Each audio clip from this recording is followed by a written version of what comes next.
numericals of chapter number 16 today.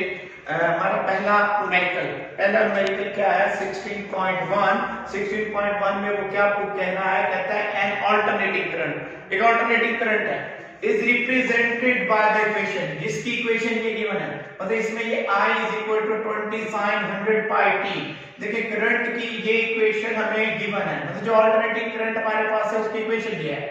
Compute it's frequency, क्या calculate करनी है इसकी frequency, maximum and RMS value of the current. हमने maximum और आरएमएस का मतलब क्या होता है, ठीक है, हमने अभी इसी चैप्टर में स्टडी किया, इसे हम बोलते हैं root mean square value of current. तो हमने यहाँ तीन चीजें कैलकुलेट करनी है, फ्रीक्वेंसी कैलकुलेट करनी है, मैक्सिमम और root mean square value of the current calculate करना है। देखिए गिवन हमें क्या है, गिवन है अल्टरनेटिंग करंट की इक्वेशन जो कि I = 20 sin 100 pi t। इसको हमने इक्वेशन नंबर 1 बोल दिया। देखिए क्या कैलकुलेट करना है हमें, टू फाइंड मालूम क्या करना है हमें, फ्रीक्वेंसी मालूम करनी है इस अल्टरनेटिंग करंट की, मैक्सिमम वैल्यू ऑफ करंट, इसी करंट में मैक्सिमम वैल्यू क्या होगी, और हमें इसमें इसी की आरएमएस वैल्यू भी कैलकुलेट करनी है।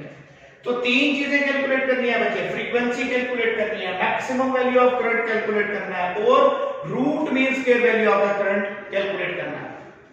एज वी नो दैट कि करंट की इक्वेशन क्या होती है, I = I0 sin 2 pi f t। इसमें I क्या होता है, ये इंस्टेंटेनियस वैल्यू ऑफ करंट है, I0 क्या होता है इसमें मैक्सिमम वैल्यू ऑफ करंट होता है, sin 2 pi f ये ओमेगा एंगुलर फ्रीक्वेंसी जिसको हमने 2 pi f लिखा हुआ इनटू t। देखिए general equation of alternating current ये है, जो गिवन है वो ये है, इसको हमने इक्वेशन 1 बोला, जो जनरल इक्वेशन है अल्टरनेटिंग करंट की हमने इक्वेशन नंबर 2 बोल दिया। Now we compare these two equations 1 and 2, comparing equation 1 and 2, 1 और 2 को कंपेयर करें। जब आप कंपेयर करें तो आप क्या देखते हैं, यहाँ 100 पाई की जगह यहाँ पर ये 100 पाई क्या है एंगुलर फ्रीक्वेंसी, और यहाँ 2 पाई f क्या है एंगुलर फ्रीक्वेंसी। तो कंपेयर करें तो हम लिख पाएंगे 2 पाई f = 100 पाई। तो हम यहाँ से इस पाई को पाई से कैंसिल कर देंगे, 2 इधर जाके जब डिवाइड होगा तो इट विल बी 50, तो frequency of this current is 50 hertz. जब आप इन दो इक्वेशंस को कंपेयर करते हैं तो get the frequency of this current is 50 hertz. Second हमने क्या कैलकुलेट करना है, maximum value of current, maximum value of current. देखिए दोबारा इन्हीं दो इक्वेशंस को हम कंपेयर करें, अभी मैंने आपको कहा I0 क्या है, ये मैक्सिमम वैल्यू है, यहाँ 20 क्या है, ये मैक्सिमम वैल्यू है। तो जब आप इन दोनों इक्वेशंस को कंपेयर कर रहे हैं तो I0 = 20 एम्पीयर, तो आपके पास ये मैक्सिमम वैल्यू ऑफ करंट आ गई 20 एम्पीयर। सेम अभी देखें जब हम आरएमएस वैल्यू कैलकुलेट करते हैं तो आरएमएस का फार्मूला क्या होता है, root mean square value of the current का I0 डिवाइडेड बाय √2। I0 का आपके पास है 20 ampere divided by √2, 20 ampere divided by √2 = 14.14 ampere. तो आरएमएस वैल्यू भी कैलकुलेट हो गई। तो देखिए हमने यहाँ पर तीनों चीजें कैलकुलेट कर ली, फ्रीक्वेंसी ऑफ दिस करंट भी कैलकुलेट हो गई, RMS value of this current भी कैलकुलेट हो गई और पीक वैल्यू या मैक्सिमम वैल्यू ऑफ करंट भी कैलकुलेट हो गई। Now we are going to discuss question number 2। Question number 2 भी बहुत इजी आसान सा। देखिए स्टेटमेंट देखिए क्या है, कहता है अ साइनोसाइडल एसी, साइनोसाइडल का मतलब साइन वेव वाला alternating current has maximum value of 15 ampere. तो देखिए इसमें उसने मैक्सिमम वैल्यू ऑफ करंट दे दी है I0, ठीक है, क्या दे दी उसने हमारे पास मैक्सिमम वैल्यू। तो यहां मैंने उसे नोट कर लिया कि maximum value of current I0 = 15 ampere. What is it's RMS value, तो क्या कैलकुलेट करने जा रहे हैं हम, इसकी RMS value. If time is recorded from the instant the current is 0, कहते देखिए हमने टाइम रिकॉर्ड किया उस लम्हे से जब करंट क्या था 0 था, एंड इट्स बिकमिंग पॉजिटिव और करंट बढ़ रहा है। देखिए अगर हम करंट को देखें, करंट अल्टरनेटिंग करंट कैसा होता है साइन वेव, तो हमने करंट को यहां से ऑब्जर्व किया और ये यूं बढ़ना शुरू हुआ ऊपर की तरफ पॉजिटिवली। तो यहां पर करंट क्या था, यहां पर करंट 0 था और ये यूं बढ़ना शुरू हुआ पॉजिटिवली ऊपर को गया। कहता है आफ्टर टाइम, कितने टाइम के बाद, after time 1/300 second given frequency 50 hertz और 1/300 सेकंड के बाद क्या कैलकुलेट करें, instantaneous value of the current. देखिए यही लिखा कि what is the instantaneous value of the current, क्या कैलकुलेट करनी है आपने, instantaneous value of the current after 1/300 second, कितनी देर के बाद, 1/300 सेकंड के बाद, जबकि हमने करंट रिकॉर्ड कहां से किया, 0 से, और ये इंक्रीज हुआ पॉजिटिवली। अब देखिए हमें क्या गिवन है, मैक्सिमम करंट गिवन है, maximum value of current given है I0। क्या कैलकुलेट करना है, RMS value of the current, और क्या कैलकुलेट करनी है, instantaneous value of the current I। तो देखिए ये बहुत सिंपल है, हम पहले पढ़ चुके हैं कि root mean square value of the current का फार्मूला क्या होता है, I0 डिवाइडेड बाय √2। तो ये I0 तो गिवन है 15 एम्पीयर, √2, तो 15 √2 डिवाइड करें विल बी 10.6 एम्पीयर। तो आपके पास RMS value of the current calculate हो गई।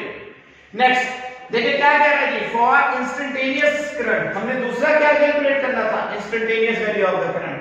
अभी हमने लास्ट न्यूमेरिकल में भी कहा कि general equation of instantaneous of current क्या होती है, I0 sin of 2 pi ft। तो देखिए मैंने वो इक्वेशन यहां लिख दी, I I0 sin of 2 pi ft। देखिए I0 गिवन है 15 एम्पीयर, तो हमने ये वैल्यू यहां पुट कर दी, sin 2 pi की वैल्यू क्या होती है 3.14, और फ्रीक्वेंसी भी गिवन है यहां पर, देखिए कितनी गिवन है 50 हर्ट्ज। तो हमने यहां फ्रीक्वेंसी की वैल्यू 50 हर्ट्ज या पर सेकंड पुट कर दी। कितनी देर के बाद करंट को देखना था, 1/300 सेकंड, तो हमने यहां पर टाइम 1/300 सेकंड पुट कर दिया। तो आप देखिए यहां से ये s सेकंड, ये पर सेकंड से कैंसिल होगा, ये एम्पीयर हमने यहां लिख दिया। इसको आप सॉल्व करें, यू गेट π/3, तो 15 sin π/3, sin π/3 equals to 60 degree, 15 sin 60 degree will be equal to 0.866। ठीक है, यहां आएगा इसके साथ एम्पीयर, तो 15 multiplied by 0.8 will be equals to 13 ampere. जब आप 15 को 0.866 से मल्टीप्लाई करें विल बी 13 एम्पीयर। तो देखो आपके पास इंस्टेंटेनियस वैल्यू ऑफ करंट भी कैलकुलेट हो गई। तो न्यूमेरिकल प्रॉब्लम नंबर 2 में हमने तीन चीजें कैलकुलेट की। एक हमने क्या कैलकुलेट किया, ठीक है, हमने दो चीजें कैलकुलेट की। एक हमने यहां पर root mean square value of the current calculate की, और एक हमने यहां पर instantaneous value of the current calculate की। देखिए इसी हमारे टेक्स्ट बुक में 16.3 जो न्यूमेरिकल है, देखिए उसकी स्टेटमेंट को गौर से देखें, क्या कहता है, find the value of current. देखिए पहली ही लाइन में उसने बोला find the value of current, क्या कैलकुलेट करें, करंट को कैलकुलेट करें, एंड इंडक्टिव रिएक्टेंस, और इंडक्टिव रिएक्टेंस को कैलकुलेट करें। अब हमें यहां पर दो चीजें कैलकुलेट करनी है, एक तो हमें I कैलकुलेट करना है, करंट की वैल्यू कैलकुलेट करनी है, दूसरा हमें क्या कैलकुलेट करना है, XL इंडक्टिव रिएक्टेंस, क्योंकि इंडक्टिव रिएक्टेंस को हम XL लिखते होते हैं। तो हमें ये दो चीजें कैलकुलेट करनी है, I कैलकुलेट करना है और इंडक्टिव रिएक्टेंस कैलकुलेट करनी है। व्हाट इज गिवन, गिवन क्या है, when AC voltage of 220 volt, कितने वोल्टेज अप्लाई कर दी हमने, AC कितने वोल्टेज अप्लाई किया हुआ है 220 वोल्ट एट 50 हर्ट्ज, और उन वोल्टेज की फ्रीक्वेंसी कितनी है 50 hertz, is passed through inductor. कहते हैं ये वोल्टेज हमने अप्लाई किया किसके साथ, ठीक है, एक इंडक्टर के साथ, और इंडक्टर की इंडक्टेंस ये 10 हेनरी है। इंडक्टेंस कितनी है उसकी 10 हेनरी, ठीक है। तो देखिए क्या कैलकुलेट करना, करंट और इंडक्टिव रिएक्टेंस, जबकि इंडक्टर के साथ जिसकी इंडक्टेंस 10 हेनरी है, कितने वोल्टेज अप्लाई किए 220 वोल्ट्स, और उसकी फ्रीक्वेंसी कितनी 50 हर्ट्ज।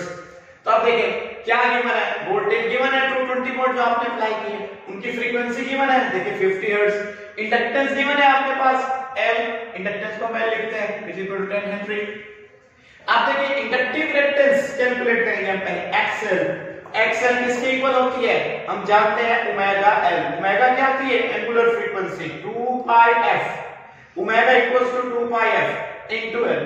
2 पाई की वैल्यू कितनी 3.14, फ्रीक्वेंसी कितनी गिवन है देखिए जी 50 हर्ट्ज, इंडक्टेंस L कितना गिवन है 10 हेनरी, वैल्यू पुट की 10 henry. You just multiply this values, ठीक है 10 को 50 से मल्टीप्लाई करें से 2 से 3.1 4 से you get 3140 ohms। तो inductive reactance will be calculated 3140 ohm। देखिए नेक्स्ट उसने क्या बोला था, करंट भी कैलकुलेट करें by using formula I is equal to V over XL। XL क्या होती है, वेक्टर्स में मेजर होती है ओम में, ठीक है। तो V over XL is equal to I। अगर आप यूं कहें we use the formula V is equal to IR, then I is equal to V over R। V is the applied voltage, R is the resistance in case of inductor। इस case में applied voltage V है और resistance XL है, ठीक है, जिसे हम inductive reactance बोल रहे हैं। तो वोल्टेज की वैल्यू 220 वोल्ट्स, तो ये XL अभी हमने कैलकुलेट किया 3140 ओम। इनको अब डिवाइड करेंगे तो I इक्वल टू 0.07 एंपियर। तो यहां से करंट कैलकुलेट हो जाएगा 0.07 एंपियर। तो इस न्यूमेरिकल में भी हमने दो चीजें कैलकुलेट की, एक current which is pass through the inductor and inductive reactance of the inductor, ठीक है। जो हमारे पास इंडक्टर है उसकी हमने इंडक्टिव रिएक्टेंस भी कैलकुलेट की है, ठीक है। ये आपका न्यूमेरिकल प्रॉब्लम है 16.3।